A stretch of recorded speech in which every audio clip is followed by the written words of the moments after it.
காற்றுல நிறைய மாசு வந்து இப்போ அதிகமாகிடுச்சு. ஸோ அதனால் அல்ட்ரா வயலட் பி ரேஸ் வந்து நமக்கு கரெக்டாக கிடைக்கிறது இல்லை.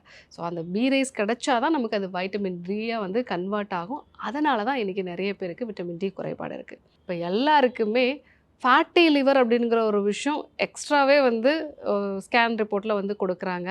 இல்லை கல்லீரலோட செயல்திறன் கம்மியாகக்கூடிய விஷயமும் நடக்குது. நம்ம உடம்புல கழிவுகளை வெளியேற்றுறது தான் கல்லீரலோட முக்கியமான வேலை. தொடர்ந்து கழிவுகள் தேங்கும் பொழுது, அதிகப்படியான இரத்த சர்க்கரை இருக்கும் பொழுது, கல்லீரல் அதனுடைய கழிவுகளை முழுமையாக வெளியேற்ற முடியாமல், அதே சமயத்தில் அதனுடைய செயல்களையும் ஒழுங்காக செய்ய முடியாமல் கொஞ்சம் மந்த நிலைக்கு போகுது.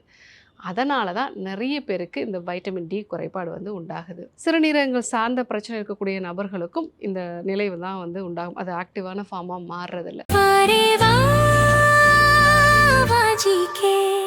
Dr. Srivarma's Vegicare, his wellness for her happiness.